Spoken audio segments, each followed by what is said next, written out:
Good morning, everybody. Hello. She loves birthdays so much, you guys. Oh my goodness. Hi, hello. It's Wednesday. Happy hump day. It's Dad Joke Wednesday. It's Dad Joke Wednesday. It's your birthday. It's like birthday. A huge, huge day. Just a big day. Settle in, everybody. Get your coffee. Yeah. It's going to be a long ride. Yeah. It's going to be a long show today. Just have a feeling today is going to be a long one.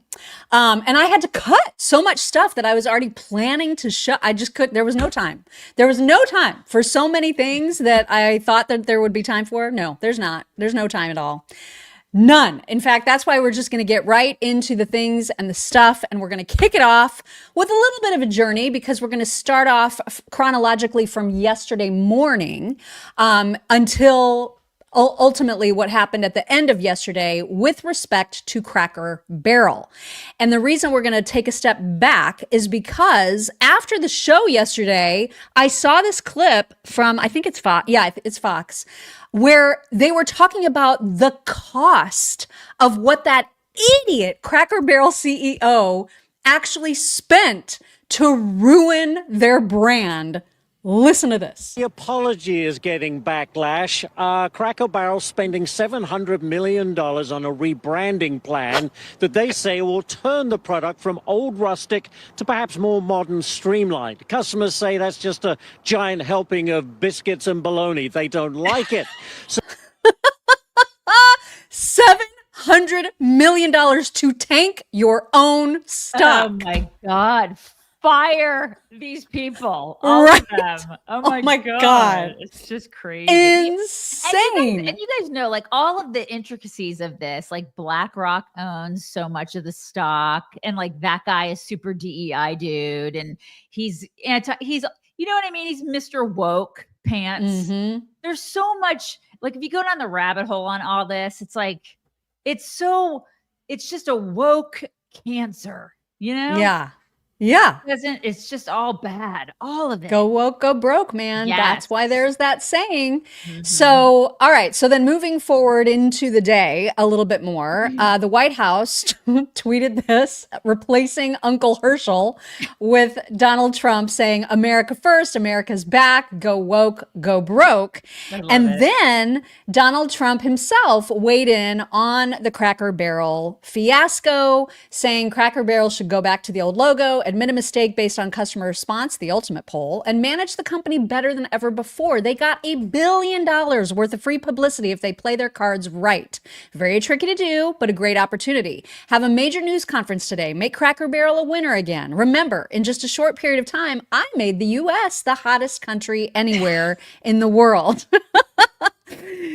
Given 1 year ago, it was dead. Good luck. And Steak and Shake, of course, who's been all over this, said, great idea, Mr. President. We really appreciate your sage advice. The woke Cracker Barrel management has even less competence than your predecessor. The CEO needs to hear you fired from her board. Thank you for your attention to this matter. I love how Steak and Shake is piling on. Right? I love it. It's so good. And so then just 8 hours after that tweet, they caved. Fox News broke the news saying Cracker Barrel says its new logo is going away and it's bringing back the beloved old timer. The company confirmed that news in a statement to Fox Business, which is great, right? It's great. It is. So Robbie Starbuck, also who did a big expose on Cracker Barrel and all their DEI stuff, if you want to read what he wrote. Big news. Cracker Barrel has caved. They just sent an email confirming that they're returning to the old logo. All plans for the new logo have been scrapped.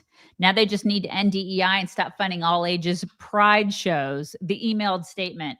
We thank your guests for sharing your voices and love for Cracker Barrel. We said we would listen, and we have. Our new logo is going away, and our old timer will remain. At Cracker Barrel, it's always been and always will be about serving up delicious food, warm welcomes, and the kind of country hospitality that feels like family. As always, we get results, and we have them on the run. They've also distanced themselves from the woke HRC by saying they don't associate with them now. We are winning, and we plan to keep winning. I love it. So good. So good. It really is. I know. It's like, let this be a message. Right? Don't F with your brand when your brand is solid. I mean, what in the world? So then it turns out that it got even more interesting because, according to Eric Doherty, higher-ups from Cracker Barrel called a President Trump White House official earlier in the day to thank Trump for weighing in on their rebranding and to let him know that, yes, they heard him, which is, I mean, wow. Right? Yeah. Like he's making things happen all over the place. And then he, of course, congratulated them saying, congrats, Cracker Barrel, on changing your logo back to what it was. All of your fans very much appreciate it. Good luck in the future. Make lots of money. And most importantly, make your customers happy again. Right. Because who is going to Cracker Barrel? Not woke people. No. Hello? No. So a very, very, very good outcome to that whole fiasco. Indeed. Yep. Happy. Isn't that so great? It is so great. You guys should check out our socials. chicksonright.com/links. Do it. Mock is tweeting. I'm Instagramming. We're doing the things. Go check it out. Do it. You really should. And you should also check out, you guys, we did the funnest interview yesterday with Josh Sider, who you may know from such things as all the videos that we share of his where he's being trans misidentified and misgendered and mispigmented. Right. Yeah. He was so that'll come out Saturday. It was really so fun to get to know him. Fun. Yeah. And then also, I don't know if you can see my cute little hoodie, but it's like the softest, most perfect thin material hoodie from Quince. I freaking love their clothes, oh my God, you guys. I love their clothes. They have everything. They have clothes, they have shoes, they have great jeans, you guys. Really great jeans. If you're looking for jeans, ladies, it's a good place. And I'm all about like refreshing my wardrobe for fall, but only buying like 3 or 4 little pieces just to kind of spruce things up. I got a little linen top from there that I absolutely love. Is that it? I got a linen top and I got 2 bathing suits from them. But I figured what you're wearing is not it, or no, is it? this is not it. No. Okay. I'm sorry. You're like, is that all you bought? I thought you meant, is that all you bought? No, I meant, is that it? The one you're wearing?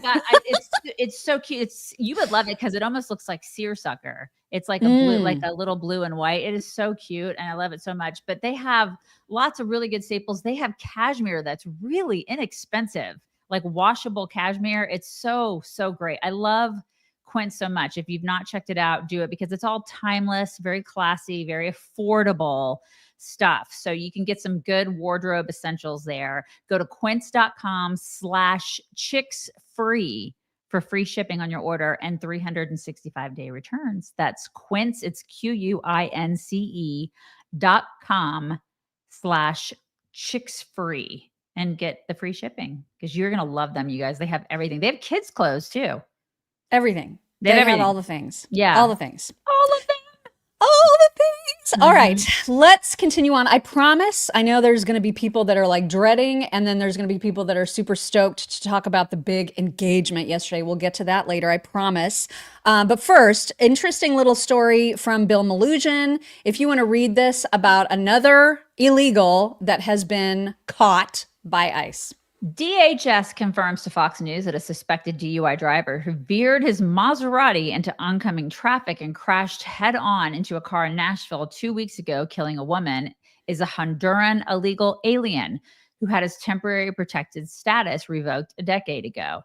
DHS tells Fox that Julio Cesar Herrera Gonzalez, a Honduran national, was granted TPS in 2008, and it was later revoked in 2015. He also has a vandalism conviction.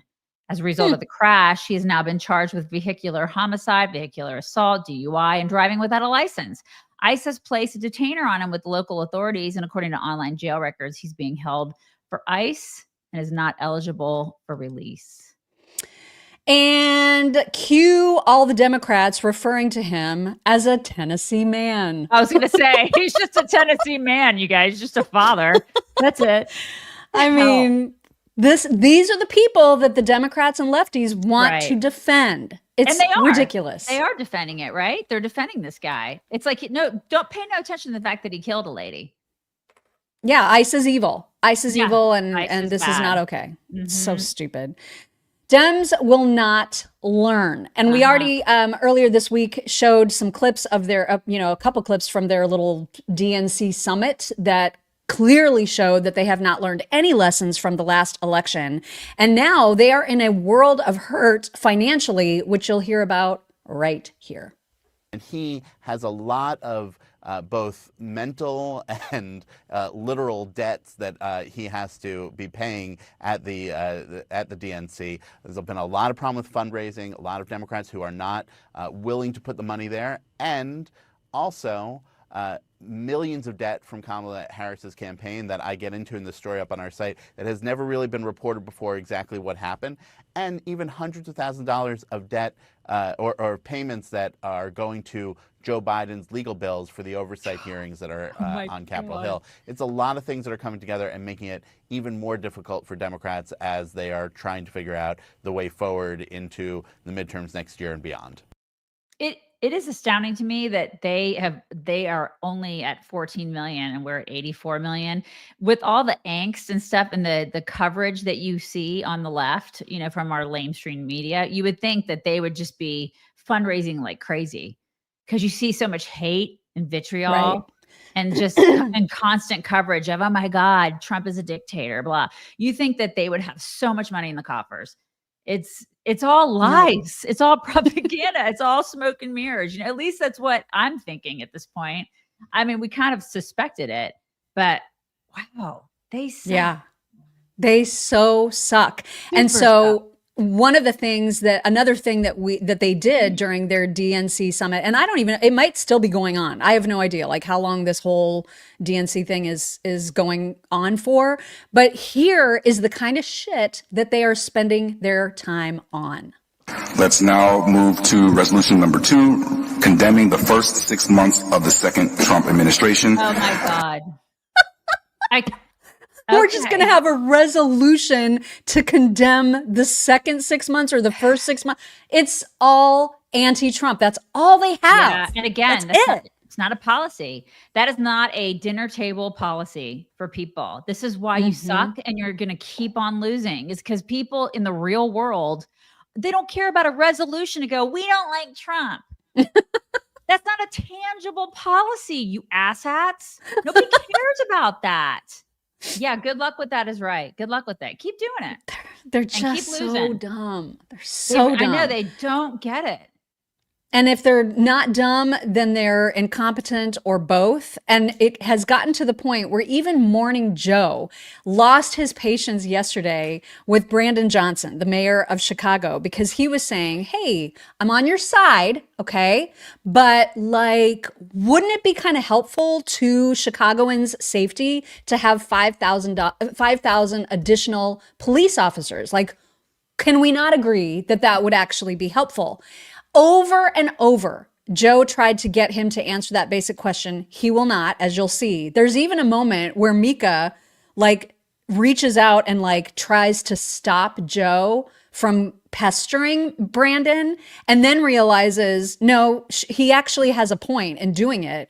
It's kind of incredible, how hard it is for Brandon to answer this question, and yet here it is. Would you also like to get federal funding to help put 5,000 more cops on the street in Chicago? Would that help drive down crime?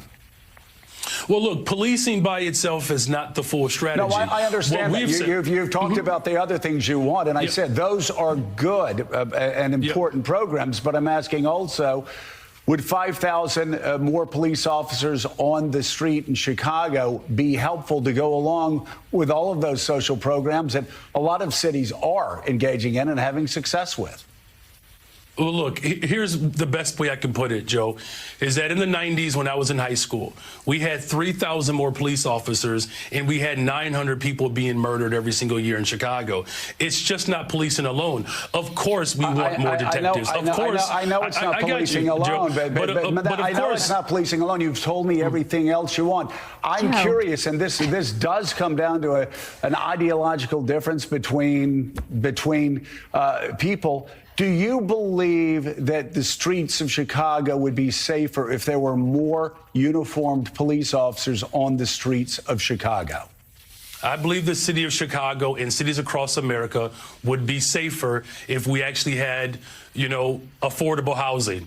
Look, okay, I'm not saying that that's not the question I asked. My question is, and I just need a yes or a no, do you believe the streets of Chicago would be safer if you got all of those other extraordinary programs put back into place, which do have a history of being successful, if that's complemented by having 5,000 more cops on the streets of Chicago?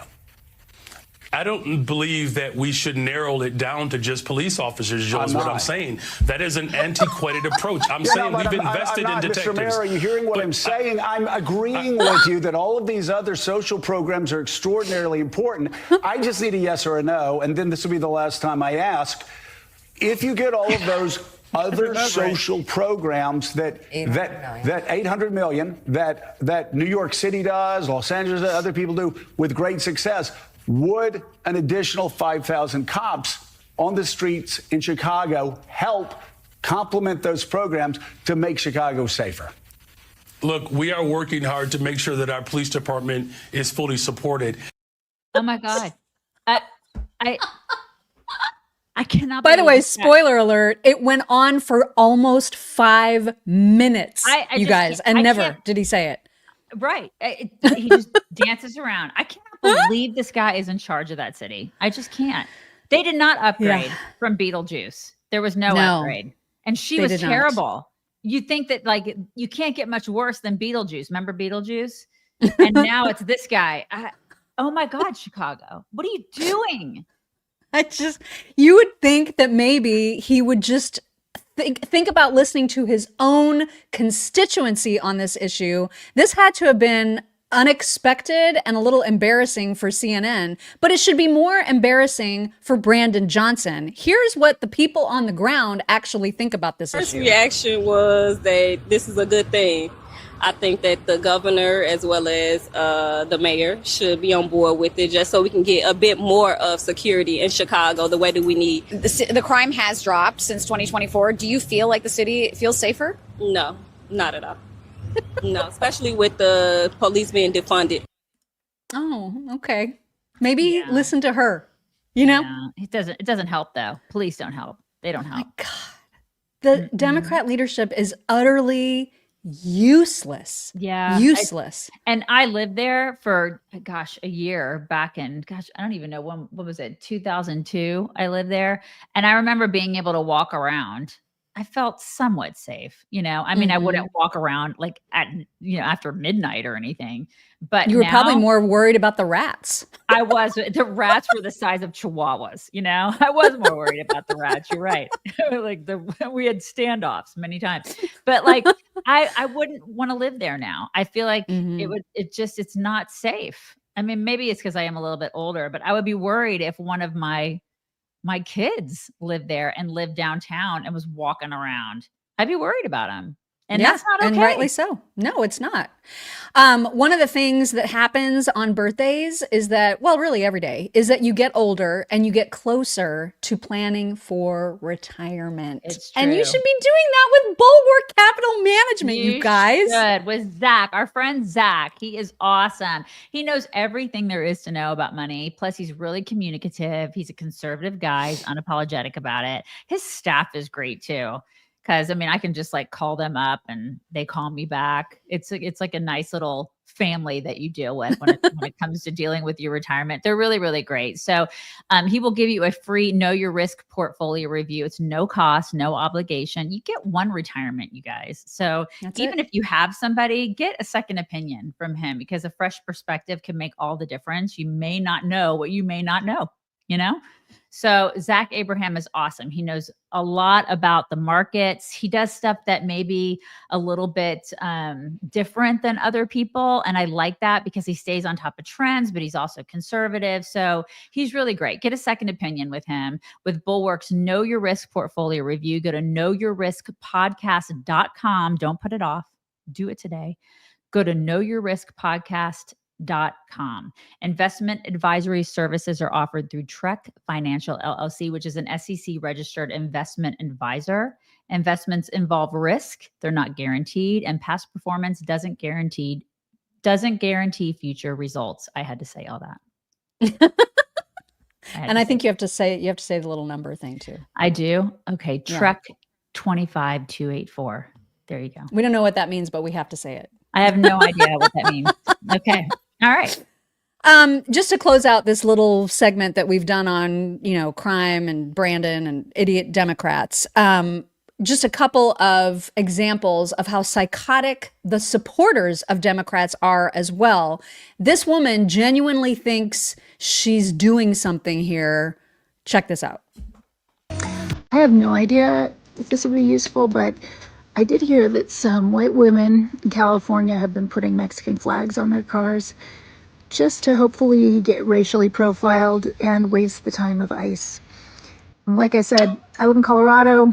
Don't know if this will happen to me, but if there's any chance of wasting ICE's stupid time, I guess I'll give it a shot. Plus, it's a nice little gesture of solidarity for my Mexican and Mexican-American friends. Also, they have a great president. A lot better than ours. You should go live there. And I can guarantee you, I am 100% positive that she has zero Mexican-American friends. Zero. I guarantee it. Liberal white women are the scourge of the universe. Yeah. There's nothing worse. They will be the number one cause for the demise of Western civilization. For real. It's those bitches. They will be. It's so true. Mm-hmm. And then meanwhile, I just want to make sure that all of the white dudes, I guess, I hope you guys are sitting down because I have very, very bad news for white dudes. And here it is. Friendly reminder, as a white American woman, I will no longer be dating white men. I'm looking for anything other than a white man. Okay? Just a heads up. Well, first of all, the white men are like, whew, bullet dodged. Off the hook. And then all the Hispanic and the black men are like, no. Thank you, but no. Thank you for that kind offer. But we're going to go ahead and pass. We're going to pass. You guys, we're going to go ahead and let the Asian men take you because no. It's just so ridiculous. All right. We need to talk about the Trump cabinet meeting from yesterday, which was epic in so many ways. And then this is like the part of the show that I had to cut from because there were so many good clips to choose from the cabinet meeting. And I ended up cutting a couple that were more newsy and I kept more the ones that were like fun. I mean, not all, there's some news still in there, but just news schmooze, right? My birthday, news. And I figured we could just quickly say, everybody goes around and gives their updates. One of the important updates was Tulsi Gabbard saying, we've found a lot of burn bags. We're going to be giving you a lot more information about the absolute corruption that has consumed our intelligence agencies in the last administration. So stay tuned for that. And then RFK Jr. also said that come September, he's going to be delivering a report about what they believe is a direct contributor to autism. So they've done a bunch of work on that. So that's coming soon. Those are two of the updates that I had on, in clip form. And then I was just like, we don't have time. So I ended up cutting those in favor of things that are granted more frivolous, but more our speed. So we're going to get to some more fun stuff. And we're going to kick it off with this kind of historical photo. They released the White House released a new photo of Trump at the Resolute desk in the Oval with the entire cabinet. God, that is so cool. Right? I mean, that's kind of amazing. It is really, really cool. This is his 7th cabinet meeting of his second term. 7th. Just incredible. And just as a comparison, Biden had 9 in his entire term. And they were closed to the press for the most part, and they were scripted. Right. This is and it was 3.5 hours yesterday. It's the longest one ever in the history of ever. So that just gives you an indication. And people are like, he's so tired. He's so old. He's not well. He's dying. Okay. Shut up. Look at the bruises on his hands. He's dying. Right. Okay. Oh my I think God. we're fine. I think we're doing okay. Yeah. It's just everybody is so stupid when it comes to Trump. Are. It's absolutely I know. insane. Grasping. Speaking of insane, someone needs to do a welfare check on Laura Loomer because yesterday it was announced that Trump has tapped Dan Scavino to take charge of all executive branch hiring. This is a job that Laura Loomer stated on more than one occasion that she really, really would have liked to have had. Thankfully, no. It's not going to be Laura Loomer. Really? So she wanted to be an HR person, basically. Essentially, she wanted to be able to say, this person's bad, this person's not bad, this is a pro-Trumper, this is not. She wanted to be able to say that, and thankfully, this administration knows better. Thank goodness, yeah. Mm-hmm. Yes. All right. So one fairly newsy clip or moment that happened in the cabinet meeting was when a reporter from the Epoch Times recounted her own story of being attacked in D.C. In the context of talking about crime and Trump's efforts to eliminate it in D.C. Here is that moment. And I want to mention, about crime because we have a young lady here, Iris, of Epoch Times. You're Iris, aren't you, huh? And I heard you were very savagely mugged in the city, and you're not going to let that happen under this administration. And that was last year. And would you like to mention what happened? Of course. So first of all, thank you, Mr. President. Do you want to listen to this? For having me here to share my story to the room and to the broader public. My name is Iris Tao. I'm a White House correspondent for NTD, the sister media of the Epoch Times. So more than 2 years ago, it was a Saturday morning in broad daylight. I was on my way to work, and a young man with a black ski mask pointed a gun at my face and threatened me to hand over my phone, my wallet, my laptop, and everything else. And when I refused, he used the butt of his handgun to strike me across the face, in the cheek, or what some people call pistol whip me, before running away. And that has deeply traumatized myself and my family. Ever since, I've never dared to walk in the street of DC at night, ever. And my family was extremely worried. So, Mr. President, thank you so much for what you're doing right now. God bless her. I know. The fact that she refused, that takes some moxie right there. Yeah, it does. It does. And for all those people who are like, there's no crime. It's fine. I stayed at a nice 5-star hotel the other night. It's fine. I didn't experience. Yeah. Okay. Tell that to her. Yeah. And she's one of countless victims. I mean, again, it's a losing issue for Democrats to suggest that this kind of stuff isn't happening. And yet this is the hill they're wanting to die on. They are always the wrong hill. Always the wrong hill. I included a little update from Scott Bessent only because we're such fans of Scott Bessent. And so he was giving his update on revenues brought in by tariffs. And it's good news, as you would expect. And I think we're going to see a bigger jump from August to September.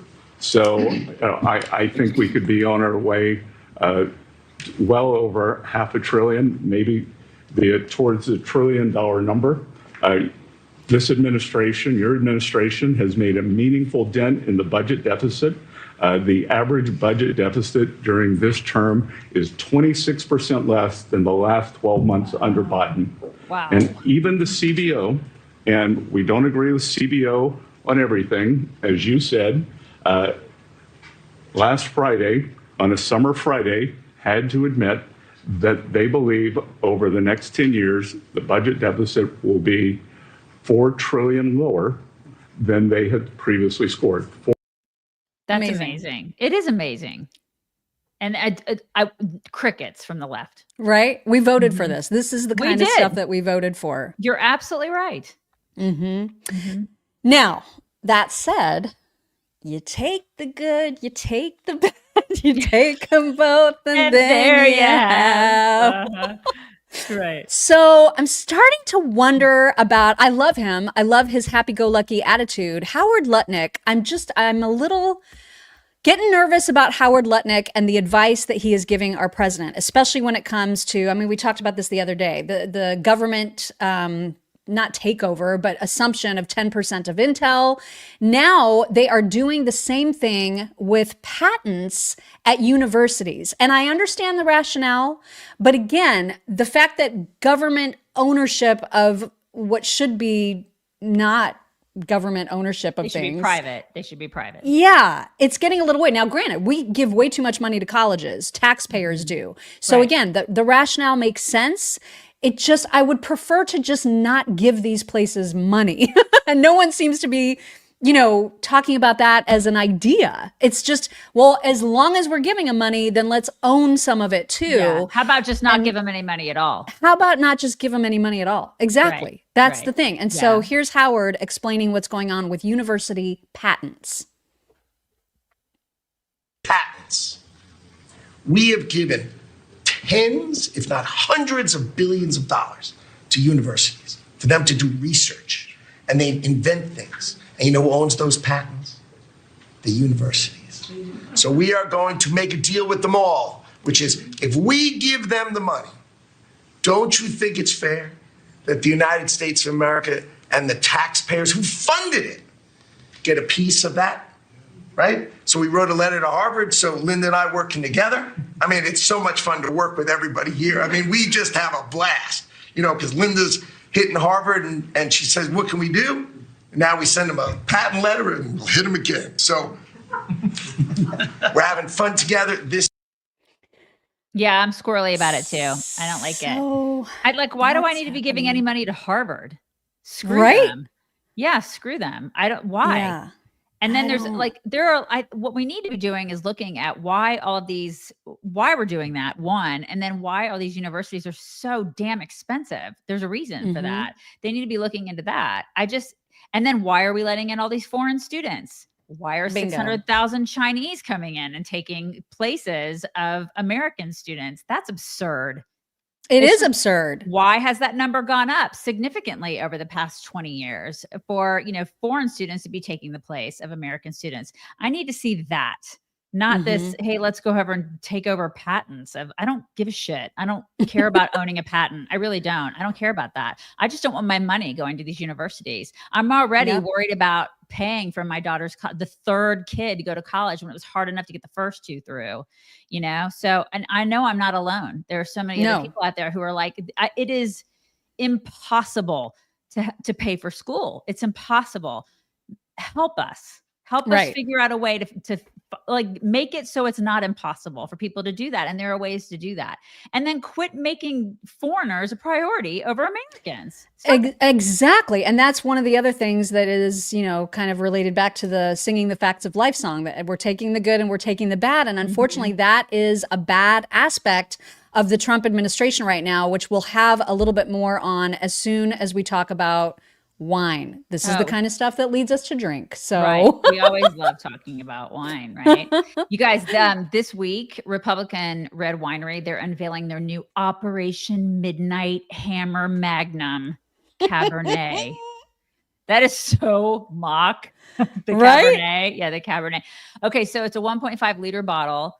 And if you forgive the pun, it's the bomb. It really is. So you definitely want to get some of this. We are all about I love the way that they look. The bottles are beautiful. And they're I almost hate to bust into them, honestly, because they feel so collectory. Well, they are. I'm sure some people will keep them because some people love keeping wine bottles, but they're beautiful. The bottles are beautiful. They're conversation starters. They only have 900 bottles, I think, left for pre-order of this. So if you want it, you probably shouldn't wait on that. Yep. So it's 100% made in America by a winery that is conservative. These are conservative people. The offer code CHICK saves you $5 instantly on your order. And you can join the Grand Ole Wine Club. So you can get deeper discounts and exclusive bottles and special perks. And they'll let you know all about that. So stock up, get your limited edition Midnight Hammer Magnum 1.5 liter bottle at republicanred.com. And don't forget to use code CHICKS to save $5 off. republicanred.com. Code CHICKS. So to your point about these 600,000 Chinese students coming to our American universities, that was brought up again in the cabinet meeting during the Q&A. And Trump is, he is doubling down. And he's saying, in fact, if you are against this, it's insulting. Here he is on that. Look, we're getting along very well with China. And I'm getting along very well with President Xi. I think it's very insulting to say students can't come here because they'll go out, they'll start building schools, and they'll be able to survive it. But I like that their students come here. I like that other countries' students come here. I feel like Sean Farish, who said, well, I don't care if it's insulting. These Chinese students better be vetted again, and then vetted even more. I'd rather they just not come at all. Right. And I mean, it's some of these kids we're paying for. They take the spots of American kids. We talked about it yesterday. When you start talking about sports, they're taking a lot of spots of American kids, and they're taking scholarships away from American kids. So to me, it's no different than like a dude, coming in and taking a spot away from a woman. I mean, I know that's probably, people are gonna be like, that's a stretch, Daisy. But honestly, it's like you're taking spots away from American kids that it shouldn't be taken away from them. If you are America first, be America first. Right. Period. Right. I mean, walk the freaking walk. And some, listen, I'm not suggesting it's a huge majority, but it doesn't matter if it's even just one. Some of them come to spy. And that is the last thing that we need in our universities. Right. Okay? This should not be hard. Funniest comment. Franklin FX said, I was just saying this morning that we need more Chinese people in this country. Yeah, right. Right. I mean, yeah. Definitely at our universities. Totally. I love older millennials' take on this. I think he speaks for us for sure, and probably many of our audience as well. Here he is. All right, so Trump fucked up, and I seriously hope I don't see any of my fellow conservative content creators trying to defend this bullshit. Because there is no positive spin to this. It's fucking stupid. See, not only has Trump said that he's going to bring in 600,000 Chinese students, but Lutnick's defense for it, the reason behind it, even fucking dumber. He said if you don't have those 600,000 students, you'd empty them from the top. All of those students would go up to better schools, and the bottom 15% of universities would go out of business. Yeah, we hope so. Yeah, we hope that the bottom 15% of universities, the ones that have bullshit degrees and employ bullshit professors teaching bullshit subject, yeah, I hope they go out of business. Isn't that how this is supposed to work? Come on, Trump, let's get back to fucking embracing capitalism, dude. Where businesses that suck fail. We're American universities that don't provide a good education and don't provide good job placement and charge you a lot of money. Yeah, let's let them go out of business. I'm perfectly fine with the bottom 15% of universities failing. Why aren't you, Trump? Why are you the least bit interested in propping up the bottom 15%? And I'm generally a fan of Lutnick. I usually support the way he applies his thought process. But this is fucking stupid. No, we don't need 600,000 students from China. And no, we don't need to subsidize what the fuck is going on so the bottom 15% of universities gets to stay alive. This is fucking dumb, people. Stop trying to defend it. Yeah, and the whole notion that we need to bring those Chinese kids over so they can go build things. American kids are smart and they can build things too. Just give them the chance. Give them the slot. I have one that's building things right now. He's doing it. I promise you, they can do it. They can do it. That's what I don't like that. I don't like that mentality. American kids are smart too. Mm-hmm. Yeah, these are just a couple of the issues that have me a little squeamish. And so that is why, again, we take the good, we take the bad, but we talk about them all and we don't hold back. Right. Now let's get back to some good stuff. So JD Vance had a really, really good way of just explaining why the whole safety issue is so important. And it's such a winning message, I think, for the GOP. Here is JD. It's perfect. I happen to believe that maybe the most sacred thing that we can deliver to American workers is the ability to live safely and comfortably in their own neighborhoods. Public safety is not just something that should belong to the wealthy. It should belong to every working man and woman in the United States of America. And because of the work of this administration, that is happening. Well, yeah, that's the way to say it. It's not a rich thing. It's not a poor thing. It's an everybody thing. Right. Well, it's the number one job of government is to keep us safe. That's their job. So I'm glad that he at least recognizes that. That's great. They should recognize that. And I love that Trump is doing something about it. And everybody should everybody. Right. People who understand what the government's job is should understand that. But apparently they don't, because these are the same people that are like, we live in a democracy. No, we don't. We live in a constitutional republic. So you can suck it. Sit down. Go sit at the kids' table. Yeah. Also, there was a moment when Trump made fun of Gavin and all the hand dances, and it was just so good. I've attached a couple of hand dance examples, because how could I not? But here's what Trump said. He's a nice guy, looks good. Hi, everybody. How you doing? He's got some strange hand action going. I don't know what the hell his problem is. It's a little weird, to be honest. There's a little something shaky going on there. I mean, what is he doing? It's always the hand jive. He's doing the hand jive. Oh my God. It's so unnerving. It is, right? It's always like it's constant. He's trying to distract you from his ignorance and his stupidity. He gets the whole body into it. Right. He's like totally God, he is so weaselly. So easily. It's just, so oh my God. He's just awful in every way. Every way he is awful.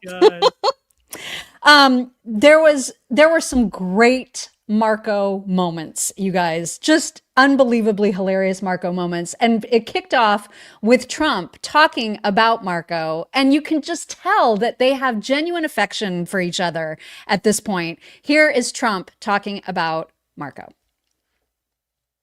Marco has been really, I think you're born for this job. I don't think you should ever run for another office. I don't think you should, really. You're so good at this. He is so good. And everybody likes him. You know, everybody likes him. But everybody, much more importantly than like, I think you would say, is respect. They respect Marco. It's true. Yeah, it is true. Yeah, he's gone from little Marco to like badass Marco. He is a badass. He's a badass. Like he has grown up, you know? Yeah, you can't deny that. He's doing 4 jobs. The guy's a complete badass, and he's doing them well. Better than 4 separate people could be doing them. So he is in badass status at this point. He is kicking all of the ass. Yep. And here he is to talk about his 4 jobs. First of all, everyone's made this comment already and needs to be echoed again. You were elected as the president of working Americans, and that's why this Labor Day is so meaningful. For me personally, this is the most meaningful Labor Day of my life as someone with 4 jobs. And so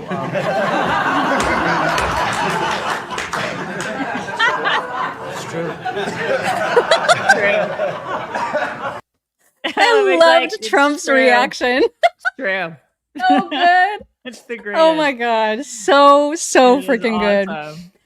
And then lastly, on Marco, this moment endeared him even more to my husband, who's always been a Marco fan. But there has never been something that has endeared Marco to my husband more than this moment. This thing about people getting married on Saturdays during college football season is a scourge, Mr. President. It's dividing families. I don't know if we can have an executive order on this. It's insane, but it's really difficult. There's 7 other months of the year that people can get married, so I just wanted to say that because it's very, very difficult. Oh, it's so good. That's so Ron. That is. Oh my God. So it's like, why are you getting married during football season? What's wrong with you? Do you not think of other people? Selfish. And we did. We got married on a football Saturday because it was when he was working in IndyCar, and there were only a couple of months that he wasn't gone racing, so that it had to happen. So him and the groomsmen, they were all like sneaking off with an iPad to watch the games. Oh my God. So great. Or was there even iPads then? I was going to say, I don't think there were iPads. Time. I don't think there were iPads back I think then. maybe just their phones. They probably had one of those Watchmans. Remember the Watchmans? Maybe. The little tiny TVs that you could hold in your hands. You're like, I have a Watchman. Yeah. And we have to go to a wedding at the end of September during the Georgia-Alabama game. Oh my God. I know. So he relates to Marco on this issue like more than I can even begin to express, you guys. We have a little bit more coming up from the cabinet meeting, but we also want to make sure that you know about fresh pressed olive oil. You guys, this stuff is the best. Okay, I actually have a testimonial. I need to get it. Hold on. Let me get it. If I can find, hold on, I got to find it. It's in here somewhere. There it is. Okay. Okay, this is from Erica. She said, "Hey, jerks on the right. This is my testimonial for your new sponsor, the Fresh Pressed Olive Oil Club. So I got my free bottle of olive oil from the Chicks new sponsor. And honestly, my first reaction was, whoa, that's kind of bitter. Then I actually read the info from TJ Robinson, aka the olive oil hunter, and realized, oh, wait, that peppery kick is exactly what good olive oil is supposed to taste like. Apparently, my taste buds had been asleep at the wheel. But here's where it gets funny. I canceled my membership before the first shipment even shipped. Why? Because I'm cheap. Thought I'd save a few bucks and stick with the flat, lifeless Walmart stuff I've been pouring on everything. Fast forward 1 week, half the bottle of TJ's oil was gone. And every single time I reached for olive oil in the kitchen, I ignored the sad bottle from Walmart, went straight for the good stuff. Turns out, once your palate wakes up, it's hard to put it back to sleep. This morning, I caved. I called the Olive Oil Club and sheepishly asked them to reinstate my membership. Lesson learned, sometimes you really do get what you pay for, and I'm never going back to stale olive oil again. Which is a really great testimonial, you guys. And this you guys is what happens. It's the best stuff ever. It is so, so good. It's you cannot go back to the Walmart stuff. So go to chicksloveoliveoil.com, get a full-size $39 bottle of fresh pressed olive oil for just $1 for shipping. No commitment. Just claim your free bottle, chicksloveoliveoil.com, and taste the difference, you guys. It's the best. So freaking good, you guys. So good. Mm-hmm. All right, let's get back to the cabinet meeting. There was, as you mentioned, this is the longest cabinet meeting, like basically ever, at 3.5 hours. Yep. Imagine, if you will, that you are one of the reporters there. You're standing that entire time, and you're also, in some cases, having to hold one of those giant microphones hovering in midair to capture everything. And Trump noticed that from one of the reporters and commented on it. Here he is. Believe you're not tired holding that? Look at this. How strong are you? How strong are you? Look at him. He's been holding that thing for 3 hours. You're a good fisherman. I could never. I couldn't either. I think this. You have not had this happen for 4 years. You sat and you'd ask one question to Biden, and it was always the ice cream question, right? What flavor ice cream do you like? I like vanilla. And that was the end of the conference. I think now we've done enough. These people are very busy. I want to just thank, this is the greatest, this has never been done before. First of all, a cabinet meeting was sacred. You'd never let the fake news media in. It's true. He's right. He's absolutely right. I mean, most transparent administration too. You can't get more transparent than a white ass open cabinet meeting. I mean, you can't. They're working so hard, which I get. People who say that they're not are out of their minds. Yeah, it's true. I mean, they are accomplishing so much. They are doing so much. They are always considering America first. I mean, yes, there are some issues that we've already discussed, but overall, this is the stuff that I voted for. They get a grade of A. Absolutely. And then apparently towards the very end of the meeting, after everyone had left the room, according to superfan Sid, this happened. Mark and Daisy, this is your favorite president, Donald J. Trump, and I want to formally announce that you are the official podcasters of the Trump administration, and no one does podcasting better than the jerks on the right. Remember, all other podcasters are losers. Congrats and welcome to the team. You and all your insiders are welcome to my office anytime. I love it. I mean, as expected, right? Totally it's a great shout out. This. It is a wonderful shout out. We expected this. So the insiders, you guys got that too. It was great. Tremendous and huge. Happy birthday to me, right? Right? So Thank you to Superfan Sid for putting that together. That was such a treat. Such a treat. All right. We need to talk about what's going on with Turning Point. There's been, we've already talked at length about some of the more the weird stuff that's going on with some folks on the right, Tucker, Candace, there's plenty to go around of this sort of lean towards anti-Semitism. That's very disturbing. And we've talked about it at length.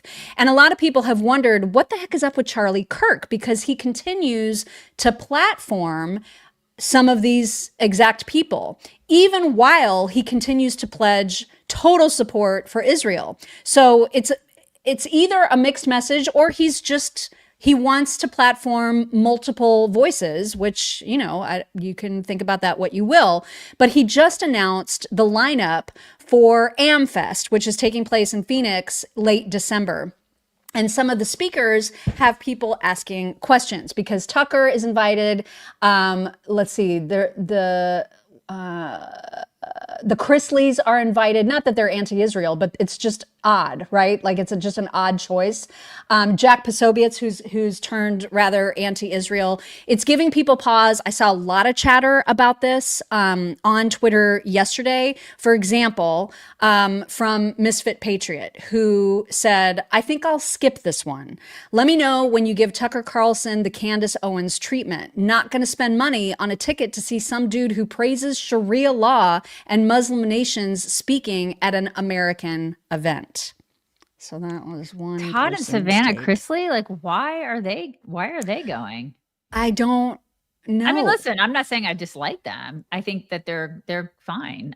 It's just that it seems like a weird choice. It's just an odd choice. Yeah. It's just an odd choice. Like a very odd choice, but okay.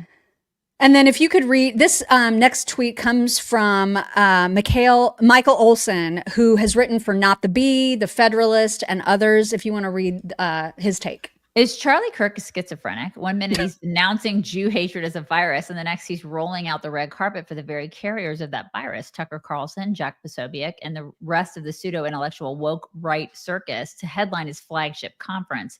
His philosophy seems to be this: better to have them inside the tent pissing out than outside pissing in. The problem, these guys aren't pissing out. They're pissing all over the inside of the tent. Kirk can't be this naive. What's his angle?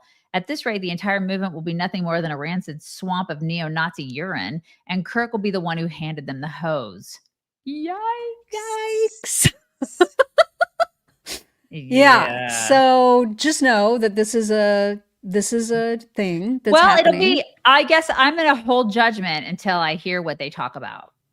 Yeah. I mean, and maybe they were given some parameters. Yeah. I don't know. But people are talking about this for sure. Yep. And I can't remember if it was last week, maybe the week before, we had played a clip from Tucker's show when he was interviewing this cat named Dave Collum, who was suggesting that maybe we should have sided with Hitler during the war. Do you remember that clip? It was so freaking bizarre. Absolutely. And ridiculous is what it was. It was ridiculous. Absolutely ridiculous. And the fact that Tucker does his whole, like nodding along without pushback was also ridiculous. Yep. And so since then, Dave Collum has been criticized heavily, and rightly so, by a lot of different people, including Ted Cruz. And so Dave Collum decided to tweet about it, saying, "This week I managed to capture the ire of Meghan McCain, Ted Cruz, and Mark Levin.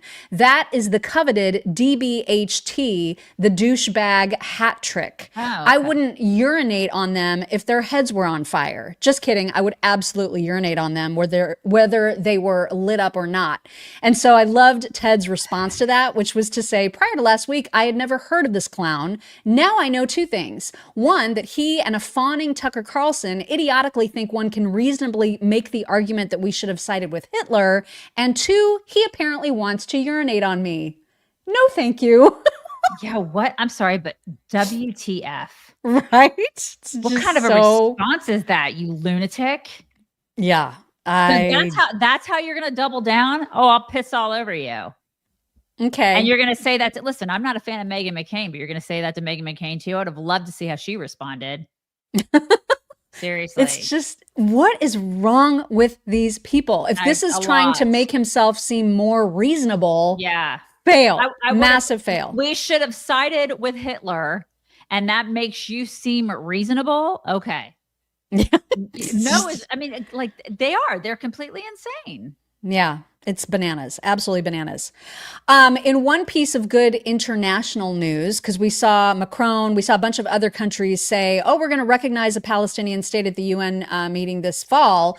Canada's PM says the country will not join in that recognition of the Palestinian state. And that was welcome and kind of surprising news. So just wanted to point that out there. Unfortunately, there are a lot of wackos who are drinking up this anti-Semitism, even when it hurts their own cause.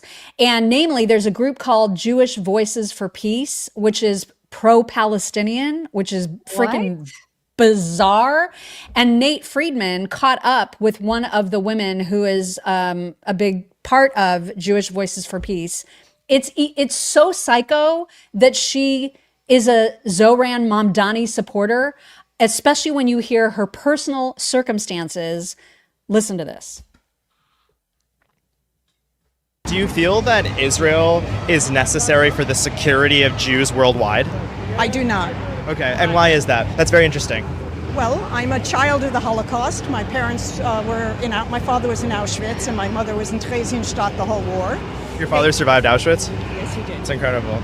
Because I don't believe that anybody can get security in an ethno-nationalist state. Oh my God. I believe that Jews' security is living in a multi-ethnic, multicultural, diverse. Are you supporting Mamdani or Cuomo or Adams? I support Mamdani, Yeah. but my not God. necessarily because of his policies on Yeah. Israel. Yeah. I think he's just a principled person. Yeah, he's got good ideas, And he brings his political stances on issues beyond the state of state of Palestine or Israel. Yeah. I agree with. I personally am one of these people who in 1980 helped found DSA. It was Democrat Socialists of America. They were known as Democrat Socialist Organizing Committee. I can't help this broad. I can't. Like, how do you make sense of that? Her dad survived there's no sense. Auschwitz, and she's like, I support Mamdani. Yeah. I can't even wrap my brain around the idiocracy that is this woman. Right. And She's talking about how Israel should not exist as an ethno-nationalist state when it is surrounded by exactly that. I can't. Wow. I mean, it's like, what is that? What is that? It's like a self-loathing that goes is. beyond self-loathing. It's like it's like white people who hate themselves for being white. Yeah. Just for being Yeah. white. I don't understand that. I don't understand that. It's mentally ill. She's mentally ill. Wow. I know. Wow. It's just incredible. Moving on, Bibi has done Patrick Bet-David's podcast. I think it's around 40 minutes or so, and it's out and available now. And there was one clip that I wanted to share from it. I haven't gotten a chance yet to watch the whole thing. I'm very excited to do that. But one of the things that you constantly hear Candace Owens and other idiots say is that Israel has total control over America, that we are run by Israel, we are owned by them. That's one of the tropes that she constantly puts out there. Right. And so PBD just asked Bibi point blank about that, and his answer was perfect. Say to the critics who say, Israel owns America, Israel is who makes America do things they want them to do, whether it's through AIPAC, whether it's through, funding, money. You'll typically hear this. This has been overly said the last couple of years in a major way. And there's a community of Americans that at this point believe that whatever Israel wants, they make a phone call to America. America better do or else. Do you agree with that? Absolutely not. I think it's full of hokum. First of all, do you know President Trump? I mean, sort of. I've known him for many years. Sure. Okay.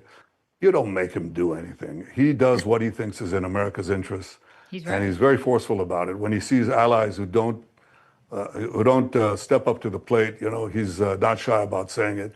And we have a different relationship altogether.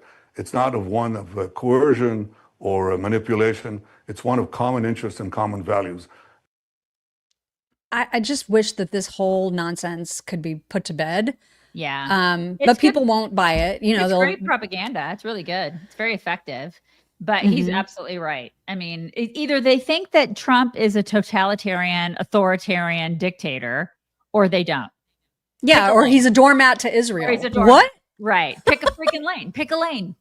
Right. Yeah? I don't know, because you can't have both, liberals. Mm-hmm. So, It's just, I can't wait to watch that whole thing.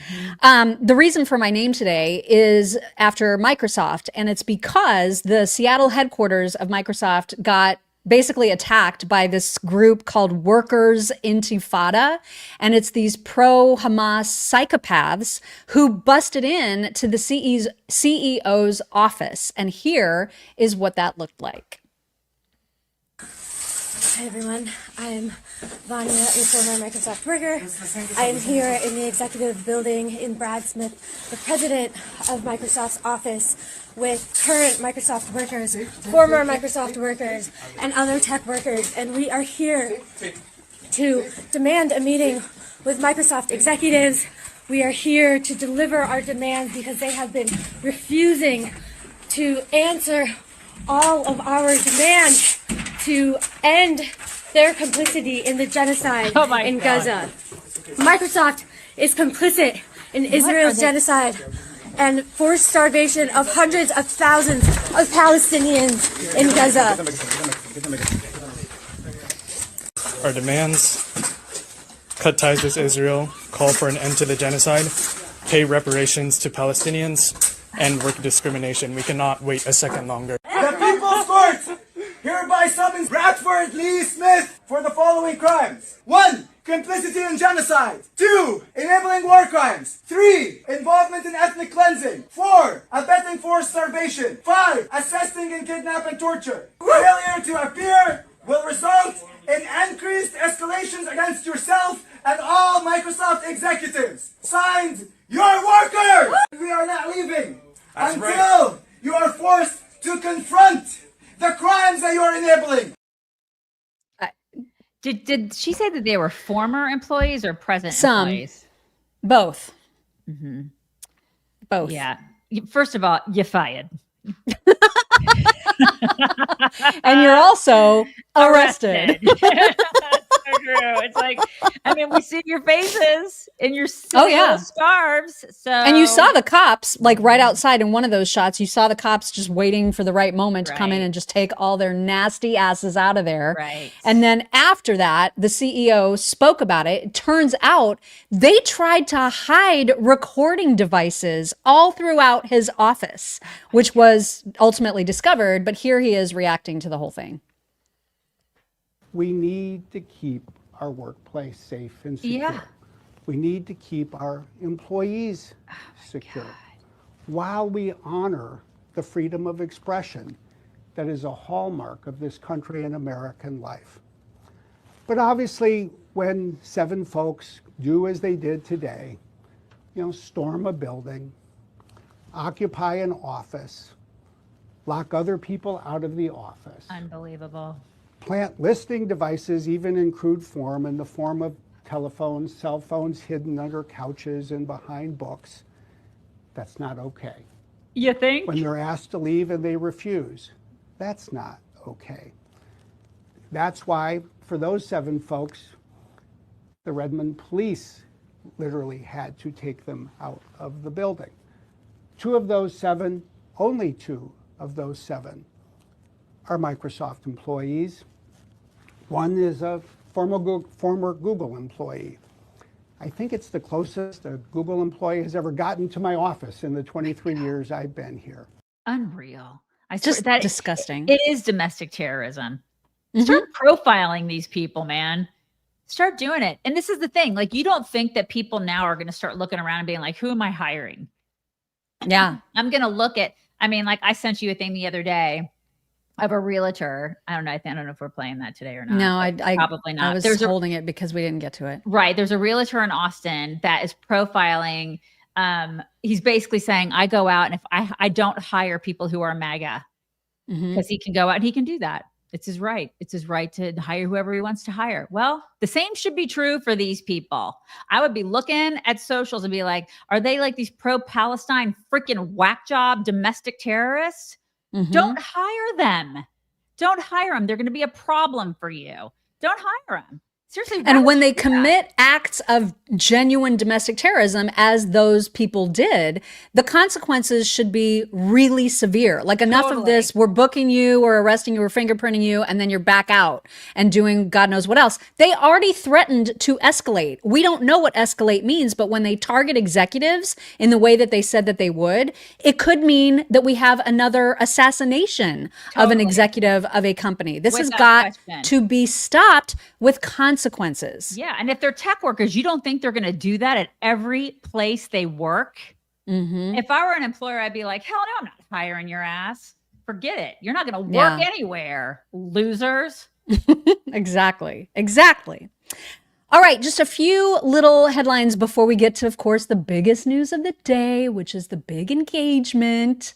We will talk about that. But we also want to share some other quick headlines. One, that there is apparently staff at the Vanity Fair who is threatening to walk out if Melania Trump is allowed to grace that cover. So apparently the global editorial director has floated the idea of having Melania on the cover. And then like there's a bunch of staff threatening to quit, which I think they should absolutely allow them to do. Good. Bye. Let them quit. Let them quit. Hire people who actually know how to run a magazine and do it without bias. Let them quit. Let them quit. It'll probably make your whole organization better. Right. Maybe if people can't handle the first lady being on the cover, maybe I'll actually start buying Vanity Fair again. You know, I used to buy it in the 90s and the early 2000s. I haven't bought that garbage in forever. And so I don't know, maybe it'd be good for them. Look at that. That would be fantastic. This is so, I mean, they have become so soft and intolerant and just awful.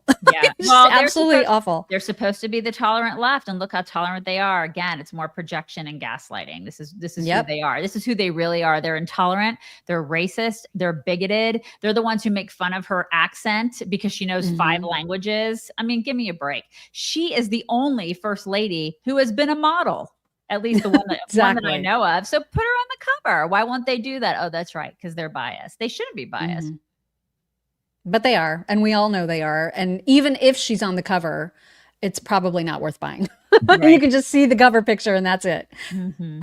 Also, in news, we had an announcement from Batya Ungar-Sargon, who said that she is thrilled and humbled to be joining News Nation as the weekend host of a brand new show called Batya. She says the program will feature interviews, a panel to debate hot button issues, and her own analysis of the week's news. That's so fantastic. She's very, very deserving of that. She's fantastic. So talented. So that's going to be interesting show to check out. Yep. And then there was this really sweet moment that happened in New York City thanks to Mayor Adams yesterday, and it's that DJ Daniel got himself a deputy mayorship. You might remember when President Trump made Daniel an honorary Secret Service agent. Well, now Mayor Adams is naming Daniel as the next deputy mayor of public safety for New York City. Of deputy mayor. Of deputy mayor. For public safety. For public safety. Of the city of New York. Of the city of New York. According. According. To the best of my ability. According to the best of my ability. So help me God. So help me God. Congratulations, DM. He's such a cutie. I know, he's such a cutie. I love that kid. I know. And I just love all these moments because I'm like, yay, he is alive. You know what I mean? Like he's still kicking. And I just love that. Love that. Yep. Many moons ago, I think for my birthday, you got me a Reagan Bush 84 t-shirt, which I own to this day and wear to this day. But I didn't realize that this is becoming like a trendy, hip thing for Gen Zs. And so apparently they love this t-shirt and they say it's because Reagan is still a vibe. Oh my God, I love it. I have a hat. I wear a Reagan Bush hat all the time.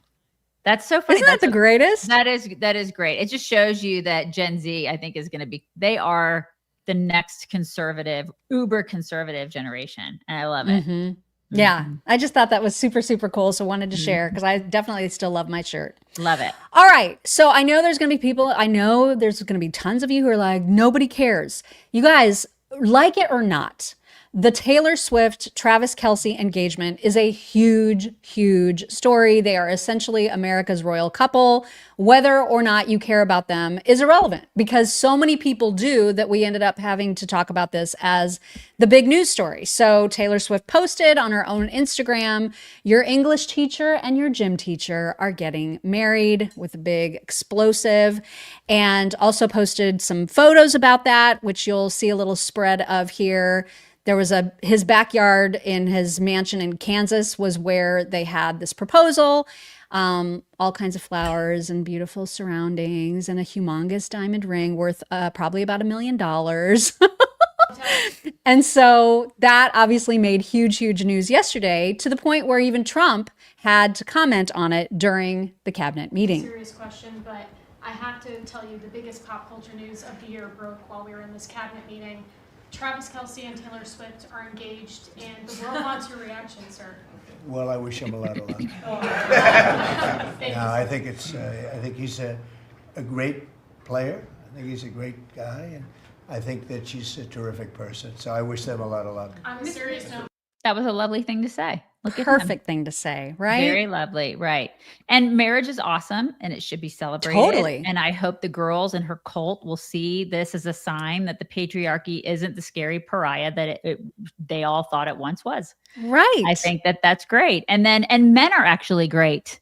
And maybe this will show them that men are actually great. And having a partner in life is great. And having children and raising them together is great. I hope they have so many babies. I hope they have she's 35, so she's going to be pushing it, but I hope they have a ton of babies. The only thing that bothers me a little bit about this engagement, besides the fact that I just can't stand both of them, is the whole, your English teacher and gym teacher are getting married. That I was like, really? Because I mean, you're worth $1.6 billion. Taylor. But that's from a song, right? That's from one of her songs where that is what happened in the song. I thought. I could be wrong because I don't know a lot of her music. Maybe, but I think part of it is, I think my thing is that she always tries to be so relatable to people. And that's where I get kind of irritated with her because she's not relatable. And I think that's what, I have a teenage daughter and you don't. And so I've been subjected to way more Taylor Swift, I think, than you have, which is why I don't really like her. And I've watched the movies and I've had to do all the things. And I think she just tries to be, I'm the normal girl. She's not. She's a billionaire. And she, has a lot of, she has a lot of clout. She has a lot of influence on this generation of girls. And so, with that comes great responsibility, I believe. And so I think that, a lot of things that she said, she's gotten involved in politics. I hate that. And so, she's not an English teacher who makes 50 grand a year. She's not. And he's not a gym teacher. They're very, very wealthy and they live a very privileged life and they're not normal people. So you can't really say that you are. However, I'm very happy that they're getting married and that's great. And I do hope that this will change her mind on things like abortion and things like that, because having a family and raising children together with the man that you love is the most wonderful thing. That's what it's all about. Mm-hmm. It's not about your career. It just isn't. Your career is great. We have great careers and it's been wonderful, but being a mom and being a wife and having a family, I mean, that's what it's all about. And I think she's starting to realize that, you know what I mean? So I hope that that's the case for her. I wish that. Yeah, I can't help but just be pleased for them and happy for them. And I just think it's great. I mean, there's no bad messaging here, right? No. Of course, her ring is $1 million. Like they're zillionaires. So, and of course they had like a beautiful floral proposal and it was all magical and romantic. I mean, of course. And I'm sure that the wedding will be, I don't even want to think about it's going to be like, endlessly talked about. And it's just huge news. But to all of your points, I think the messaging is necessary, particularly for her fan base, who is more apt to become those girls who are like swearing off guys and being boss girls. Totally. They need the positive messaging of a coupling promising their lives to one another. Totally. So that part is really, really good. It's fantastic. I love it. Mm-hmm. In stark contrast, please enjoy the most nonchalant wedding proposal of all time and space.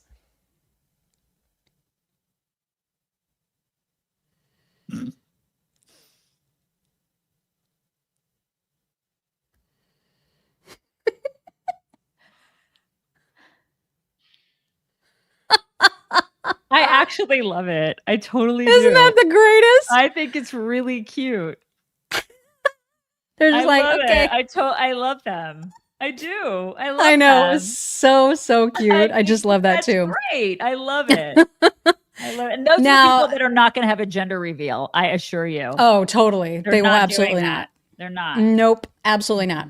Now, some of the reactions, as you might imagine, from people even in the news. There's a gal, I don't know her name, you'll see it, Olivia something from CBS, who got wind of this engagement news but right before she was about to go on the air and report like probably actual news. And she was overcome. And this is the kind of reaction that I've seen multiple videos of. It's so over the top, ridiculous. You don't know her personally. You can be happy for any couple getting married, but this is over the top. It's Olivia Rinaldi.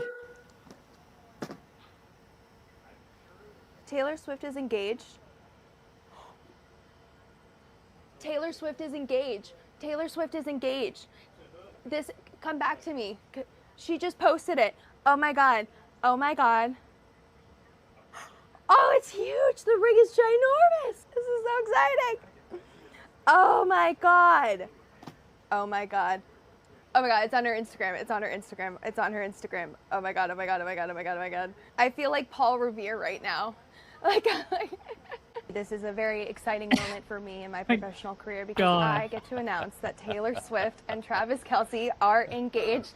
As you're talking to Joe Lang, our lovely producer Gabby Ake texted me and said, Taylor Swift's engaged, and you can see it right there on her social media. She put it up in that post that they got engaged with the caption, your English teacher and your gym teacher are getting married, with a little dynamite sign there. So yeah, I think it's a little bit of an overreaction. Yeah, there are a lot of like older 30-something women that are like that, which I think is another reason why people like me get the ick, you know? I got ick from that for sure. I get the ick over that. I'm just like, she is almost 40 years old. Like, ew.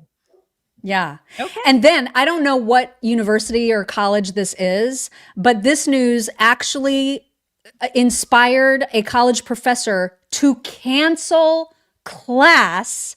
Behold. Hello class, as you know, we were supposed to have a biochem midterm today, but Taylor and Travis just got engaged. No way. Due to this information, I can't focus, you all can't focus, class is canceled, get out of here. We gotta go. We need time to process this information. Biochem midterm day. I can't. What is even, I would be so pissed as a parent. Oh my You're canceling God. class for this? I actually would be pissed as a student. I would be like, they did not seem pissed at all. Are we supposed to be learning? Who gives a shit? Like, I don't, yeah. Oh my God. Yeah. You know, the guys that are in there that listen to metal are like, I'm sorry, who's Taylor Swift? What's going on? What's happening?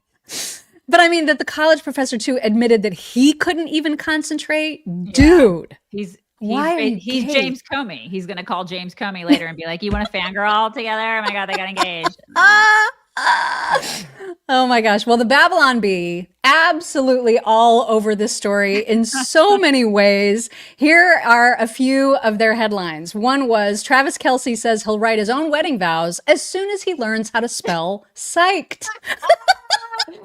That is the greatest. Oh my God. I love it. And that was just the first one. They also had this headline, Taylor Swift engagement overturned as referee determines Travis Kelce's knee did not touch the ground. My favorite. I love it. And then the last one, I think they had 3. Travis Kelce wonders if it's too late to ask Taylor Swift if she's the one who sings Wrecking Ball. What is he wearing? What is that? Oh God, his fashion sense is his clothes. Yikes. Oh my big God. Fat yikes. Yeah. And then lastly, a guy that we have been desperately trying to get on our show and hopefully will sometime in the near future, James Sexton, who is just a fascinating divorce lawyer to listen to. I'm obsessed with him. He also weighed in on the Taylor Swift upcoming nuptials, and here is his advice. Taylor, James Sexton, America's divorce lawyer, trusted prenup, longtime fan, little in the closet about it. That's okay. A lot of us are. We sing it in the car. It's fine. Congratulations on the engagement. You and Travis. Love it. Very excited. Prenup. Prenup. Prenup. Prenup. Prenup. You've had a lot of breakups in the past. We know. Get some great albums to thank for it. Prenup. Yep. All marriages end. They either end in death or divorce. I hope yours ends in death. I know that sounds morbid. Not what I mean. I mean it. But I hope you guys last together forever. But prenup. I can't say it enough times to you. Taylor? Prenup, Taylor. Taylor. Prenup. I'll do it for free. Hit me up. That's a big offer because he charges a lot, you guys. Yeah, he works with billionaires. Yeah. Well, she's worth 1.6 billion. He's worth 90 million. So she needs a prenup. Definitely needs a prenup. She's got to get that. There's nothing unromantic about it. You and I have changed our minds about prenups after listening to James Sexton, actually. And he's well worth a listen. If you don't follow him, you absolutely should. Yep. All right, moving on to some fun things. I got a lot of anxiety from this next video that you're about to see. We know Asian women have some of the most healthy, beautiful hair. Yes. Like unfairly so. You know what I mean? It's always so shiny. Oh my God. Yes. Right? And so as artistic as this video is, it gave me anxiety because of the damage that I feel like this guy is doing to this girl's hair. Behold. Oh my God. What? How is she going to comb that out? How is she going to breathe? What in the world? It is very artistic. I mean, that is going to take forever. She's going to have to get in the shower and just. I don't even know if a shower is going to do it. Like, I don't even know how you undo what you're seeing right now. It's amazing. It's amazing. It's amazing. But like, look at what he's doing to her hair. Yeah. Oh my God, it's an eagle. That is an eagle. Holy crap. That's amazing. I would walk around like that all the time with an eagle on my head. Well, you might not have any choice. Like if I had hair like that and he could do an eagle on my head, I would be like, I would walk around with an eagle. Oh my God. I know. The hat. It's incredible. Absolutely incredible. That is amazing. He would be like, we can't do anything with your hair, lady, white lady with the fine hair. No amount of Healthy Cell is going to create that hair for us. I mean, you've got just nothing. We can't do anything. Also, I know we talked about Field of Greens yesterday when we were talking about how hard it is to get your fruits and veggies in. And listen, the animals in the animal kingdom are no exception. They also have trouble with veggies, as does this lion who is getting his first taste of lettuce. Not a fan, you guys. Not a fan.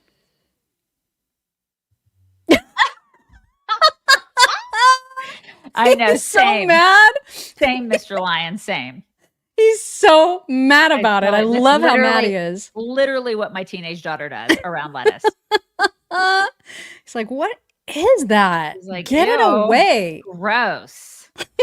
It's so gross, Mom. I know. I love that. Also, this is the behind the scenes thoughts of dogs when they beg for your people food. In tonight's top story, scientists have confirmed what dogs everywhere already suspected. With the right techniques, almost any human can be persuaded to share their meal. Studies show that the following strategies are most effective. Number 1, position yourself in your human's direct line of sight, ideally also blocking the TV. Yeah. Number 2, lower your ears enough to look like you're starving. Then add a paw tap on their knee, as if to say, I hate to interrupt, but I will.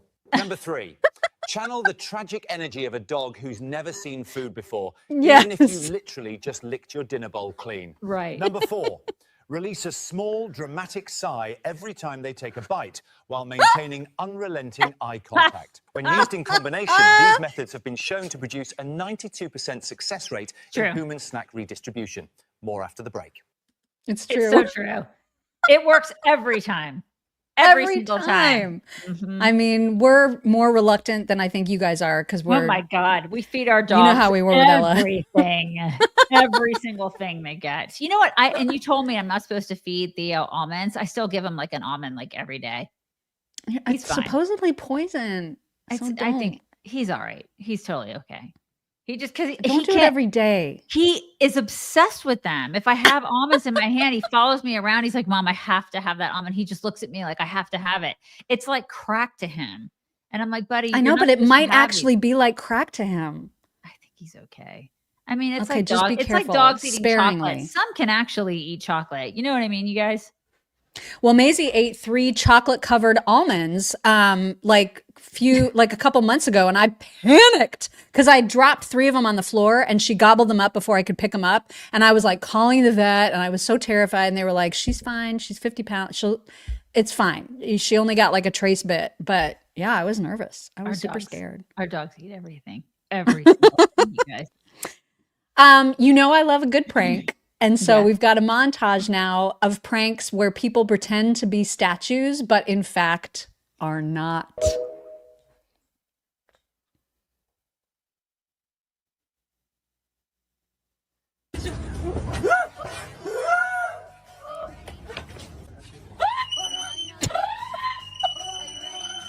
Oh my God.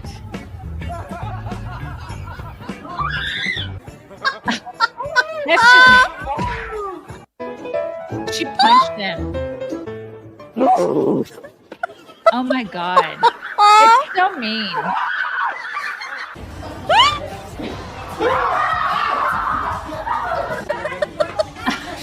So mean. I feel like I'd be able to tell. Could you not tell? What? Maybe not.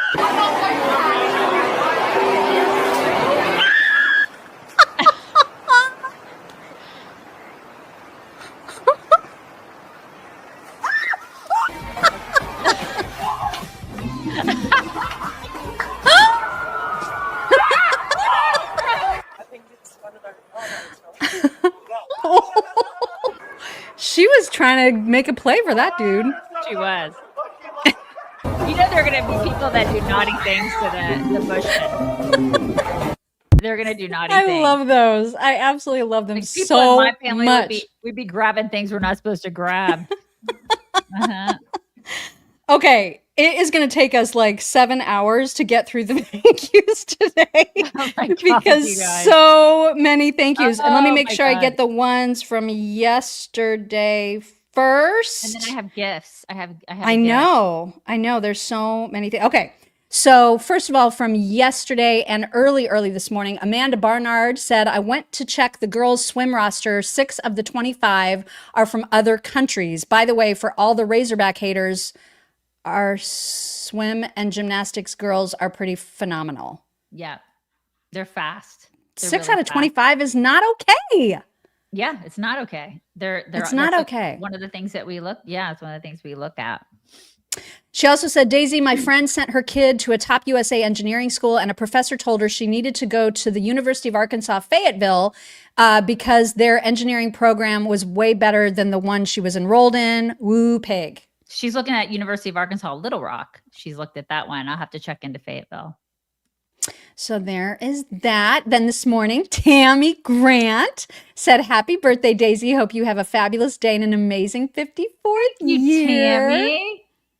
And Gay Olson Oberslinsky said, "Happy birthday, Amy Jo. Dad Joke Wednesday. What do you call a deaf gynecologist?" A lip reader.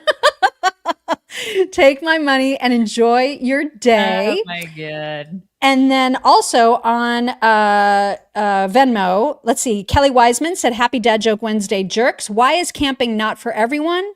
It is too intense." I get it. All my I see love. what you did XOXO. there. I see what Renee you did. Nadeau said, "Happy birthday, Amy Jo. Hope it is full of joy."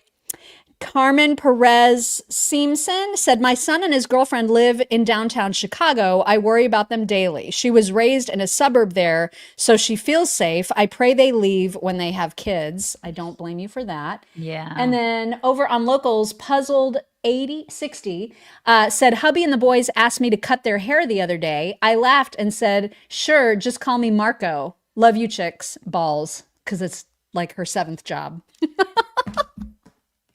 Now me. All right, now you. Okay. Marcy Perales, happy birthday, Daisy. From the early morning tailgaters, have a wonderful day. Lots of love. Thank you. C. Noons, good morning and happy birthday, Daisy. Buy yourself a cocktail. I'll have a drink for you and my COTR family when I get to the Bahamas Friday morning or maybe at the airport at 5 a.m. Balls. You're going to the Bahamas. That sounds lovely. Tim Foolery, they say it's your birthday. They say it's your birthday. Happiest of birthdays to my Tono dance partner. See you in Fort Worth. Heck yeah, we're going to dance, Tim. Stroke Jen, happy birthday, Daisy. Thank you. Brian Brumley, my grandson can't decide if he should be a barber or a proctologist. He's going to flip a coin, heads or tails. Happy, hilarious birthday, Amy Jo. CSD 901, happy birthday, Daisy. Betsy Ellis Huford 5415, happy birthday, Daisy. Thank you. Sue Erich 3117. Hey, Mock, can we get a hair tutorial for today's look? Are you joking? I know, we got to get one. You got to like do a hair tutorial. Karen, my hair is unwashed and just twisted. That's like, I don't know how to tutorial You're going to have to do it. You're going to have to do a tutorial. Karen Curcio 4678. Thank you for that super sticker. Stroke Jen, Quince has great genes. Yes, totally.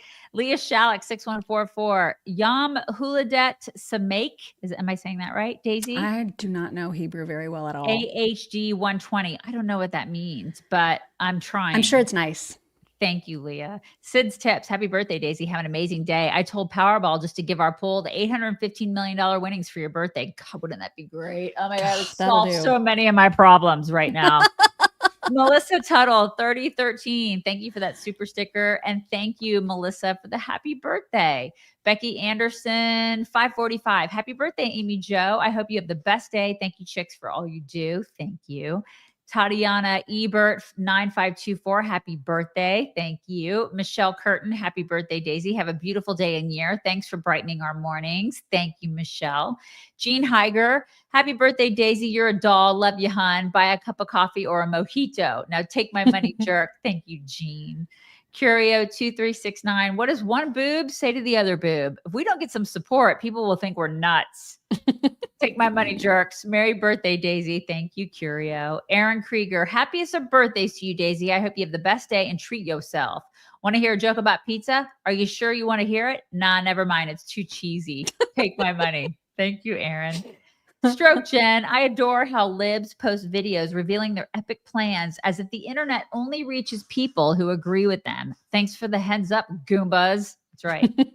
Cynthia Shorten 5348. Thank you for that super sticker. Patrick Connolly 4229. Happy birthday, Daisy. Your friendship with Mock is the greatest gift you could ask for. That's the truth. Enjoy this day and all the days that follow. We are very blessed indeed. Thank you, Patrick. Indeed. Suze M. Carmona. Hey, chicks. Why do some people get heartburn whenever they eat birthday cake? They forget to take off the candles. Happy birthday, Daisy. Love ya. Thank you. Elle Weens. Happy birthday, Daisy. Dad Joke Wednesday. Why did the Mexican take anti-anxiety medicine? For his panic attacks. His panic attacks. My house is haunted by a chicken, a poultrygeist, a foul spirit. I'm calling an exorcist to help it cross to the other side. I love that so much. Scrappy Nico. Taylor Swift grew up in Berks County, Pennsylvania. Happy birthday, Daisy. Okay. Yeah. All right. She did. DST Plav and the Chicks. Happy birthday, Daisy. You guys are a bright spot each morning. Thank you. It's very sweet. Oh, Melanie, DSTP loving the chicks. DSTP loving the chicks. Okay, sorry. I screwed that up. Way to screw I didn't that figure up, it Daisy. Melanie Weeks 7516. Happy birthday, Daisy, and happy fifth birthday to my sweet granddaughter, Evelyn. Happy birthday to Evelyn. Calford 4909. Happy birthday to my son Grayson, 10 years old, and Daisy. I made him go to school because he will go to work when he becomes an adult. As I told him, he's very special to me, but not to everyone else. That's good. We That's all got to good. work on our birthdays. Heather Mhm. Castle 9219. Happiest of birthdays to you, Daisy. I watch you ladies every morning. Enjoy your special day. Thank you, Heather. Jose, Texas 15. Morning from Texas Chicks. What did the horse say after it tripped? Help, I've fallen and I can't giddy up. Take my money. Thank you, Jose. Kristen Thompson, 9329, happiest birthday, Daisy. Jumped on quick to wish you a blessed day. Putting the chicks in my back pocket until later. Grateful for you both. Thank you, Kristen. Sandy says, read. Vanity Fair reference. I'm a construction magazine editor. In January 2021, I ran the headline, Keep Calm and Pave On, from my editor's note. I ran the same headline with the same messaging in January 2025. Guess which one sent leftists into conniptions? Why? I mean, that What? is so, What? I guess it's like they can't handle that. Liberals, leftists they are very weak. Am I missing like what would be offensive about that? I don't get it. Keep calm and pave on. I don't know. I guess I don't know. They must be offended by it. It's kind of crazy. What in the world? Brian Brunley. That was Reagan who asked Trump about the engagement. Yeah, Reagan Reese. That was Reagan. Oh, it was our Reagan. I love that. He's so good. Elizabeth Boyer, 9390. Happy birthday, Daisy. I hope you have an absolutely fantabulous day. Much love to you. Thank you, Elizabeth. Leanne T, 1975. My hubs graduated from Texas Tech Electrical Engineering School. Happy birthday. I'd love it if she would go to Texas Tech. They do not have swimming. So that one's off the table, unfortunately, because we really love Texas Tech. Marsha Dotson, 6334. Thank you for that super sticker. Jennifer Young, 7548. Thank you for that super sticker. And Jose, what the hell? I missed your birthday announcement since I was late. Here's some wad for you to treat yourself. Happy birthday. Thank you, Jose. I got it the first time. That was very sweet. You guys, we'll bring it in. I have two, a big gift from Mock, and then another sweet little gift that I got from somebody else that I wanted to recognize. So if you guys are going to stick around, I'll let you know. So this first one I got, a sweet card from Dear Patty, sweet Patty from the Insiders. It says, not my first rodeo on it. And it had a sweet letter in it. And then it said, forget the she shed. I need a bitch barn.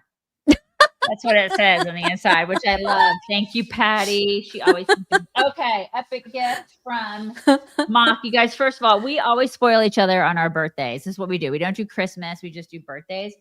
First of all, it's just this blanket. It is so soft and cuddly. I love this blanket so much. You guys, I cannot tell you how much I love blankets. So I love this. I got to save the best for last.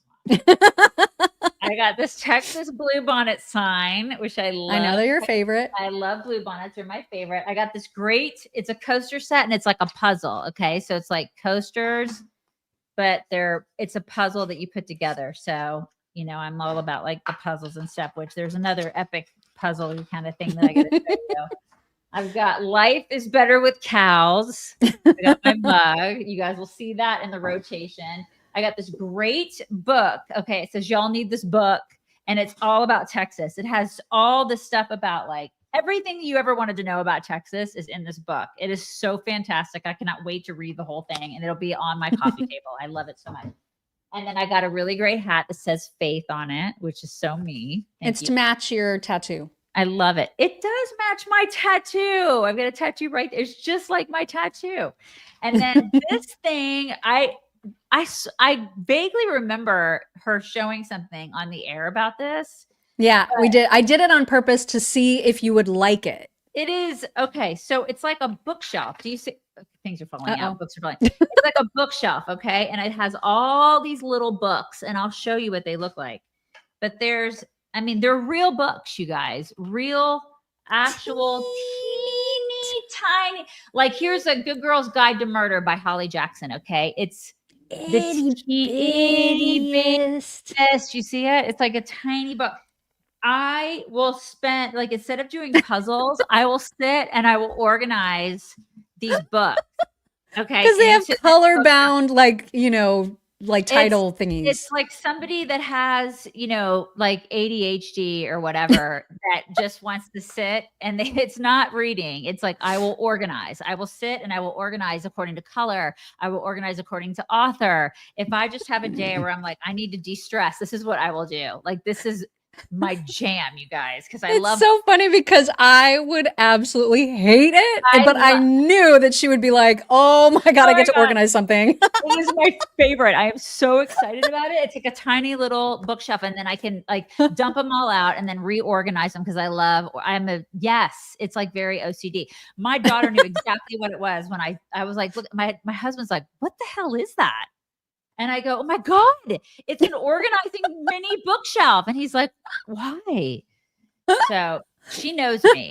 Mock knows this is like the perfect like de-stressor for me because I can organize. So great. Yeah, where it would make me like so anxious because I would be like, I'm just going to throw them in there and be done. And she's going to be so meticulous. I'm so excited. I cannot wait to not have to work this afternoon so I can organize an entire bookshelf and then I'll show it to you guys. Mm-hmm. I'll have to show it to you this week after I organize it. I'm very excited. I'm going to do it by color first. It's going to be my color, you guys. I'm very excited. I got another one. Randy, thank you for the birthday shout out. Thank you, Randy.